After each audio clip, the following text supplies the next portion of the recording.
오늘 제가 대치동까지 열심히 달려왔습니다. 운동 완전 살 빠지셨어요. 오, 감사합니다. 네, 열심히 하루에 조금씩 루틴을 만들려고 노력하고 있습니다. 아침마다 운동하세요? 네, 아침마다 하고요. 일주일에 재활 한 번, PT 한 번, 나머지는 자습 이렇게 하고 있습니다. 솔직히 가기 싫을 때 있으시죠? 그렇습니다. 출근하는 마음으로 가려고 노력하고 있습니다. 저도 아침에 운동하는데 그것 때문에 가요. 루틴. 그럼 오늘 안 하면 내일 후회할 거야. 그렇죠. 네, 그러니까 자기와의 싸움인 것 같아요. 애들은 얼마나 힘들겠어요, 공부하느라고. 저는 무슨 생각을 하냐면 부모님과 선생님이 자기가 힘든 활동들을 해야 네. 학생들의 고통을 간접적으로 느낄 수 있다고 생각합니다. 그러니까요. 제가 한식 조리 기능사 요즘 그거 하면서 필기 시험에 도전했다가 그쵸? 붙었어요. 네. 근데 해보면 힘들거든요, 공부. 그렇죠. 제 유튜브에 지원 사격들을 아끼지 않는 제 팬들을 그렇습니다. 찾아서 네, 팬이 맞습니다. 네. 대치동 캐슬이라는 유튜브 채널을 운영하고 있고요. 현재 대치동 캐슬 학습센터라고 대치동에서 오프라인 센터도 운영하고 있는 고대원이라고 합니다. 안녕하세요. 대치동. 사실 부담을 좀 얹어지는 단어가 그렇죠. 느껴지는데 고대원 대표님은 이 채널을 운영하시기 전에 이렇게 유튜브나 네. 학원을 운영하시기 전에는 어떤 일을 하셨어요? 저는 그 대학교 다닐 때 교육으로 이제 승부를 봐야겠구나라는 생각을 했고요. 대학 다닐 때 교육을 생각하신 거예요? 왜냐하면 가장 가치로운 일 중에 하나가 사람을 성장하는 거라고 그때 이제 어렸을 때였지만 이제 나는 교육을 해야겠다. 학교에는 교육학과가 없었어요. 카이스트. 그래서 교육대학원을 갈까 예. 아니면 그 회사에 입사를 할까 하다가 먼저 입사를 해본 거죠. 그래서 현대자동차의 인재개발원의 리더 육성팀이라고 그 현대자동차 내에서 가장 예산을 많이 쓰는 교육팀이에요. 참 특이하시네요. 카이스트를 나와서 거기를 가요. 저는 그래서 서류에서 되게 많이 떨어졌습니다. 네. 인재개발원은 교육학과 출신이 가는 거지. 무턱대고 했는데 현대자동차에 운이 좋게 붙었고요. 근데 서비스 기획팀에 저를 보냈다가 네. 제가 하도 보내달라고 하니까 이게 1년 안 돼서 교육팀으로 다시 교육의 문을 통해서 넘어갔는데 제가 거기서 느꼈던 건 성인 교육은 생각보다 변화의 폭이 그렇게 넓지 않다. 물론 제 개인적인 생각입니다. 같은 노력을 들였을 때 학생에게 주는 임팩트가 나이가 어릴수록 높구나라는 생각을 하게 됐고 100% 공감이요. 네. 그래서 이제 그 성인 교육팀을 경험해 보니까 여기는 아니고 이제 어린 학생을 만나러 가야겠다라고 생각을 해서 더 밑으로 가야겠구나. 퇴사를 하고 저는 이제 교육 전문성이 없었으니까 서울대 교육학과를 뒤늦게 석사를 2년을 가서 그 자격으로 이제 대치동에 온 케이스. 오시게 된 거군요. 저는 되게 돌고 돈 케이스입니다. 그러면 그때는 결혼을 하신 아니죠. 전혀 아니죠. 결혼하시지 않았을 때였고. 그럼요. 그러니까 막 던질 수 있었구나. 그럼요. 네. 제 회사 동기들은 그때 돈도 꽤 모으고 아파트를 산 애도 있고 결혼을 한 애도 있는데 저는 33살에 다시 처음이잖아요. 집이 없었네. 아무것도 없으니까 개인적으로 이번 생은 어차피 늦었다, 망했다라는 생각을 실제로 되게 많이 했어요. 아니 망했다까지? 왜냐면 저희 집이 뭐 그렇게 부유한 편은 아니라서 약간의 교육 학원 경험과 커리어만 있을 뿐 실제로 애들을 본격적으로 가르친 경험도 없고 돈도 없고 가진 게 없는데 33살이 딱 된 거잖아요. 그래서 처음에 대치동에서도 선생님을 할 때 되게 어려웠던 게 얘가 학벌은 너무 높은데 경험이 많지 않아서 얘를 어떻게 대우할지를 이제 서로 애매했던. 너무 놀라운 게 이번 생은 망했다 해서 이 정도 지금 이루신 거예요? 그래서 제가 말씀드리고 싶은 건 이번 생은 망했다라고 생각했는데 저는 모든 기반을 제가 지금 41인데 37부터 세팅을 한 거라서 늦는 건 없는 거네요. 그렇죠. 저는 심지어 처음에 이 전센터 차릴 때는 학부모님한테 대출을 받아가지고 센터를 차렸으니까 정말로 다 갚으셨어요? 네, 다 갚았어요. 다행히 다 갚았는데 학부모 3분에게 대출을 받아서 차릴 만큼 진짜 돈이 없었어요. 그런데 그 학부모들은 가능성을 봤기 때문에 밀어주신 거 아니에요? 그래서 차릴 정도로 저는 굉장히 이제 정말로 엄리한 상태에서 시작을 했습니다. 이제는 뭐 다 이제는 다 아니요, 그게 아니라 이자는 다 이자 대신 수업료가 공짜였습니다. 되게 그렇지. 신뢰도 있는 선생님이 할 수 있는 마지막 선택지가 하긴 그분들은 이자가 중요하지 않아요. 이자가 중요하지 그 대신 우리 아이를 잘 키워주세요. 네, 맞아요. 잘 키워주셨어요? 그럼요. 지금도 관계를 유지해서 그렇게 시행착오 할 때마다 나를 다시 일어나게 했던 그 생각은 뭐였어요? 인생에 두 번의 결정이 있었는데 첫 번째는 교육을 하기로 한 선택이었고 두 번째는 어떤 주제로 교육을 할 것인가 이 두 네. 번이었는데 두 번째였던 게 습관이거든요. 대가가 되는 방법을 알고 싶었습니다. 어느 분야의 대가? 그래야 나도 대가가 되고 그 방법을 알려줘야 얘도 대가가 될 거잖아요. 참 독특하세요. 네. 기왕 손을 댔으면 끝까지. 근데 대가를 되는 사람들을 보면 뭐 대가까지는 아니었지만 기업 총수나 대통령이나 이런 분들을 봤을 때 그 경로가 너무 다 다양해요. 어떤 분은 검사가 되셔서 대통령이 되기도 하고 어떤 분은 뭐 쌀 장사를 해서 기업 총수가 되기도 하고 네. 어떤 분은 자동차를 팔아 되기도 하고 너무 경로가 다르잖아요. 그래서 저는 굉장히 고민을 많이 했던 것 같아요. 성공 케이스가 너무 다 다른데 하나의 원칙으로 묶을 수 있나? 그래서 저는 그 원칙을 찾는데 정말로 7년 정도가 걸렸어요. 그 공통 테마가 무엇인가요? 제가 아는 사람 중에 가장 똑똑하다고 평가받는 형님이 있었는데 네. 그분이 월화수목금 책을 읽고요. 주말에 절대 나가지 않아요. 일요일에 그 책의 후기 블로그를 하나 씁니다. 그러면 1년에 매주 쓰면 52개예요. 그렇죠. 네. 근데 제가 그때 32살의 그 형님을 만났는데 네. 그때 당시에 750개를 이미 써서 블로그에 올린 상태였어요. 대단하다. 근데 그분은 아주 좋은 학교도 아니었고 4년 동안 계속 글을 올린 거잖아요. 그때 제가 느꼈습니다. 그때는 뭐 저도 카이스트 나오고 서울대 나왔으니까 내가 똑똑하다라고 평가는 받지만 나의 센스가 2분의 시간을 넘을 수 없다. 그때 무릎 꿇었네. 네, 그렇죠. 완전히. 그래서 그 분을 기점으로 대가가 되는 유일한 방법은 내 분야의 노력을 쌓아서 포트폴리오로 만들면 그 포트폴리오가 그 사람을 대가로 데려다 줍니다.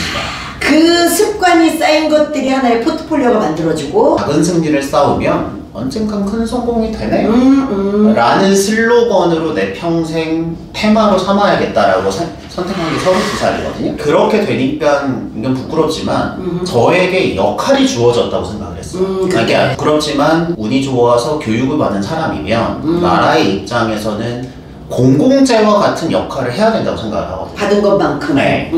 그래서 내가 교육쟁이로서 이 사회에 가장 기여할 수 있는 공공재로서의 역할은 뭘까라고 생각을 했을 때 네. 누구나 보편타당하게 따를 수 있는 교육 원칙 한 개를 만들어서 그것을 이룰 수 있는 시스템을 대중화한다면 제가 1인분의 선생님으로서 충분히 기여할 수 있다라는 생각을 32살에 정리를 하고 그때부터는 이제 될 때까지 한 거죠. 그렇죠. 이게 딱 중심이 쓰면 그 다음은 쉬워져요. 훨씬요. 네, 그걸 못 찾아서 흔들리는 거거든요. 맞아요.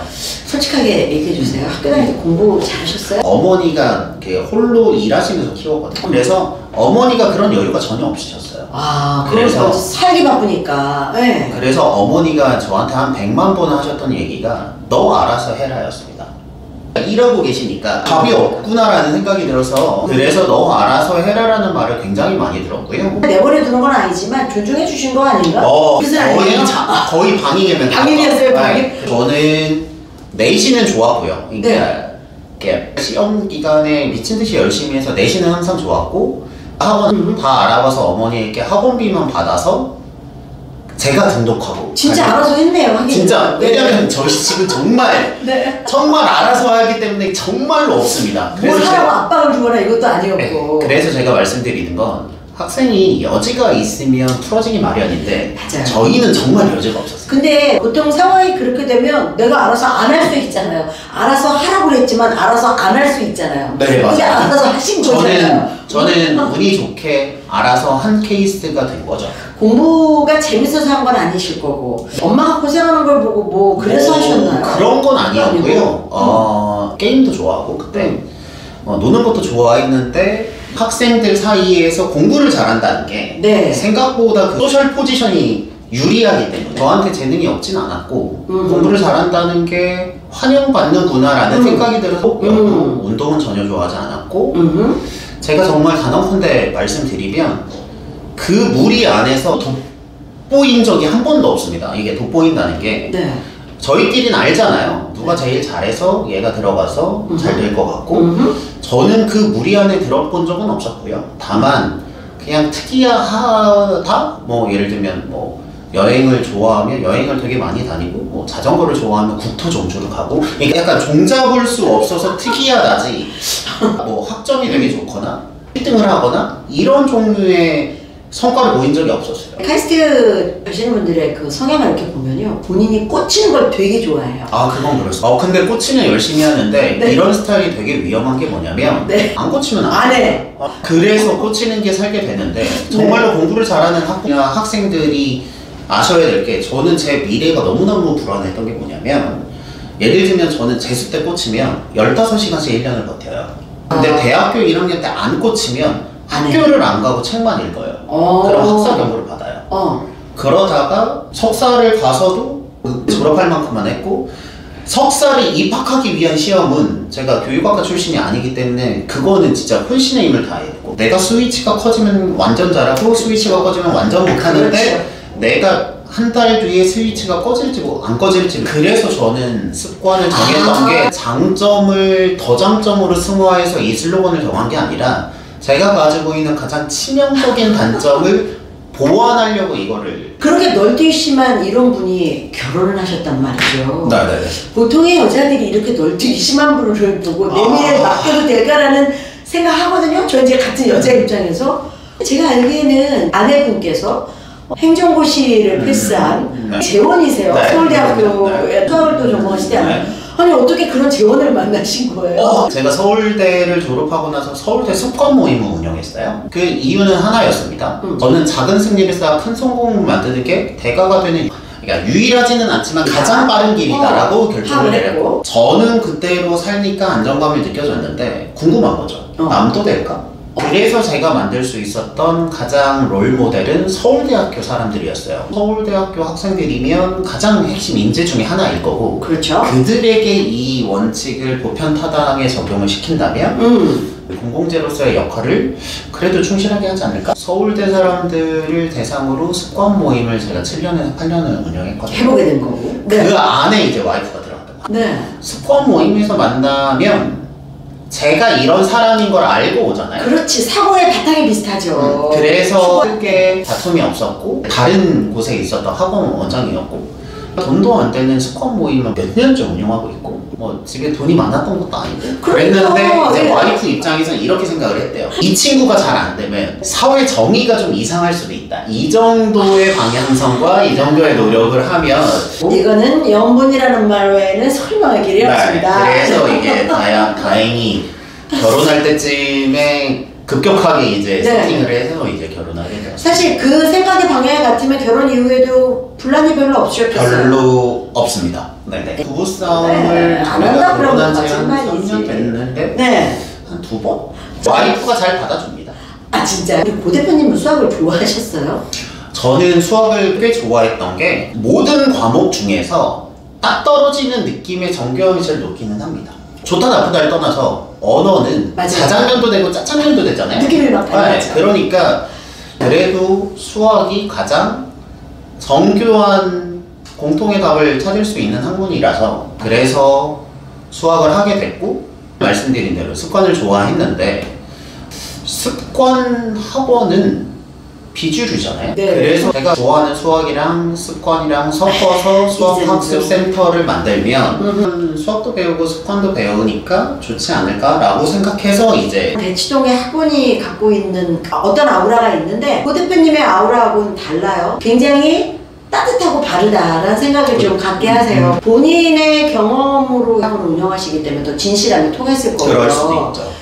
본인은 수학을 하기 위해서 어떤 방법으로 노력하신 게 있으셨습니까? 저는 돌이켜보건대 가장 많이 즐겼었던 건 배웠던 분량이 예를 들면 100페이지잖아요. 네. 그거를 3페이지 혹은 4페이지로 나만의 언어로 요약지를 만들어서 그것들을 깔끔하게 외우는 연습으로 저는 성적이 나왔거든요. 결과적으로는 교육학과 가서 배웠더니 정교와 이론 혹은 멘탈 모형이라는 이름으로 이론이 있는 겁니다. 100페이지에 있는 정보를 다 넣을 수 없으니 이것을 나만의 언어로 바꿔서 요약해서 압축하는 거예요.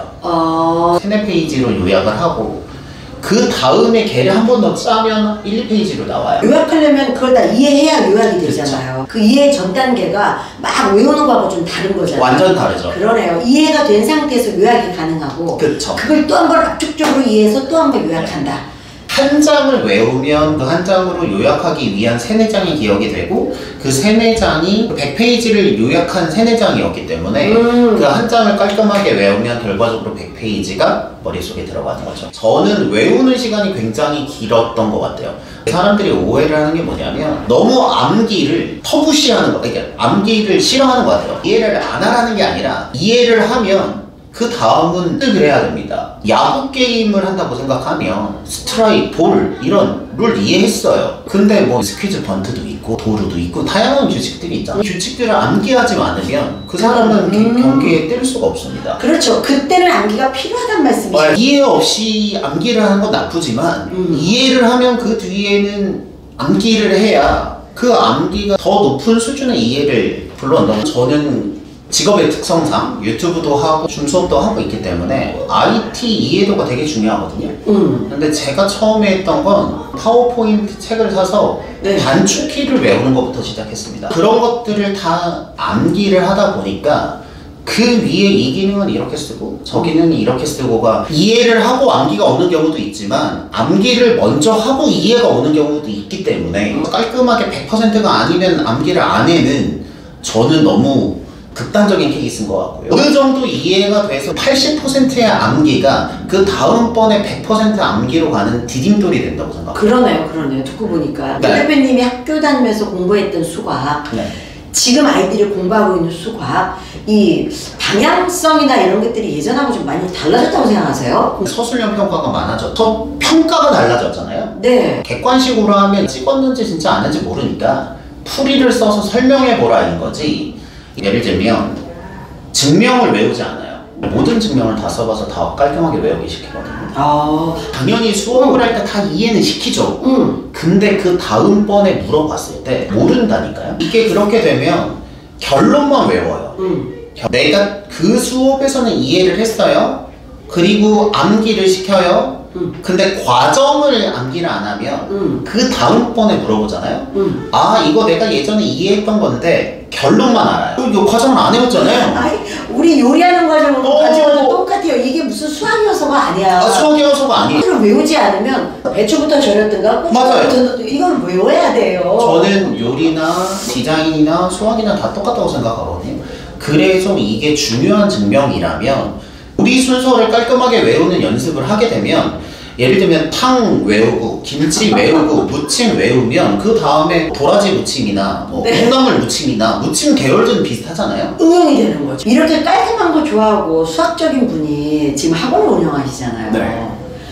모든 일의 스타일이 비슷하다고 생각합니다. 분야가 작아도 좋으니 내가 손을 댄 그 컴포넌트라도 최대한 고퀄과 깔끔하게 마감을 치자라는 게 제 일하는 원칙이거든요. 스튜디오만 해도 넓지 않아요. 스튜디오는 계속 쓰잖아요.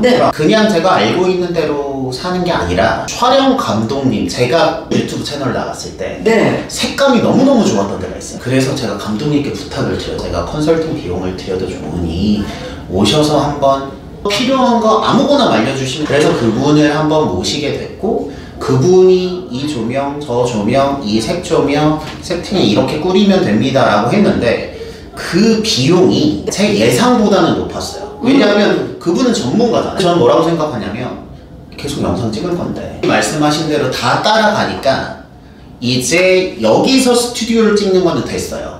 그랬더니 그 다음 PD님이 오셨더니 제 카메라가 예전에 진짜 괜찮은 거거든요. 본인이 생각할 때 상업용 광고 영상을 찍는 카메라가 있대요. 그 카메라와 렌즈가 있대요.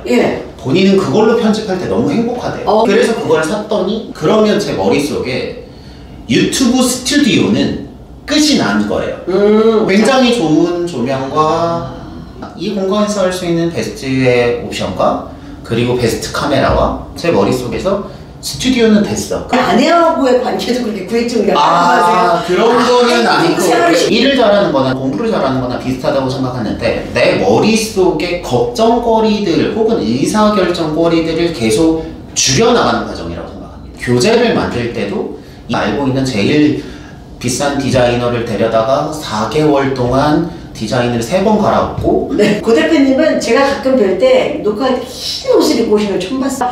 와, 저는 깔끔한 걸 엄청 좋아하는데 네. 지금 듣고 보니까 모든 것이 결론이 안 나고 막 이렇게 되는 걸 원래 기술적으로 싫어하시는 거예요. 네, 맞아요. 뭔가 답이 깔끔하게 나와야 하고 정성을 쏟아 꽂히면 이렇게 되는 거 아니야 라는. 근데 우리가 이렇게 인간관계는 그렇게 안 될 때가 많잖아요. 인간관계는 그래서 제가 좋은 사람이라고 생각하는 사람한테 계산기를 두들기지 않고 제가 할 수 있는 최선의 것들을 하고 대신 그런 사람들의 수가 사실 많지는 않은 거죠. 그렇죠. 많으면 더달라서. 티셔츠는 제가 골랐어요. 이게 재질이 좋고 뭐 색깔이 나쁘지 않아요. 저는 남색이 잘 어울리더라고요. 네네. 그래서 얘를 12개를 사서 남색 긴 옷도리를 입고 온 날은 출근용이고요.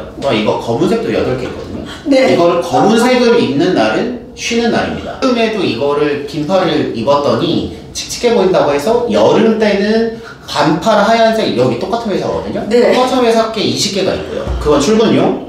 그 똑같은 옷의 검은색은 놀 때. 그래서 저는 야. 쓰고 있는 근무복이 종류가 위가 딱 4가지 있거든요.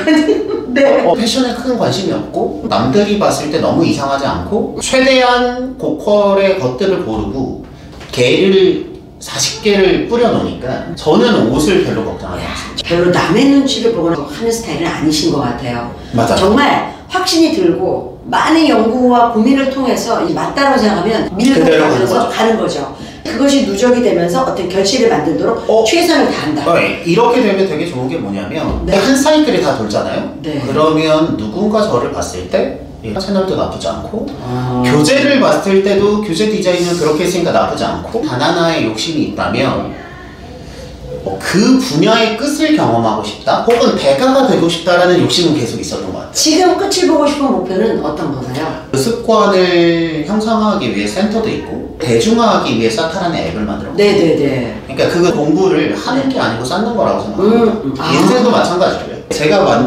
만났던 그 슬로건 작은 승리를 쌓아 큰 성공을 만듭니다를 투영한 서비스라고 생각을 하면 되고요. 이게 초반에 되게 안 돼서 비용도 꽤 많이 들고 실패도 많았는데 꿈이 이걸로 교육부 장관상을 타는 겁니다. 왜냐면 교육부 장관상을 탄다는 게 오늘 밝혔어. 제가 만들었던 이 슬로건과 테마가 대중적으로 유의미하다라는 걸 증명한 상징과 같은. 그렇죠. 여기서 교육부 장관 상이 중요한 건 아니에요. 그만큼 어떤 상징적인 의미로 이 사타가 대중화되고 많은 사람들이 되네, 우수하네 라고 느껴주는 것. 그 상징의 의미로 교육부 장관상을 말씀하신 것 같아요. 모든 게 습관이라고 생각하기 때문에 습관을 이렇게 퍼뜨리는 거 그 점이 굉장히 좀 조명할 만한 생각이 드는데 이제 대치동하면 우리가 학습을 중심으로 하는 도시라는 느끼잖아요. 정말 좋은 점은 사람이 공부를 하다 보면 아쉬울 수 있어요. 내가 혹은 우리 아이가 더 능력이 되면 더 큰 몰에서 잘하는 친구들과 만나면 더 좋지 않을까라는 생각을 하는데 대치동은 아무래도 학생들이 거의 마지막 종착지와 같은 역할이기 때문에 아주 잘하는 끝을 볼 수 있다. 잠재력을 최대한 발휘할 수 있는 기회가 열려 있다가 가장 큰 좋은 점이고요.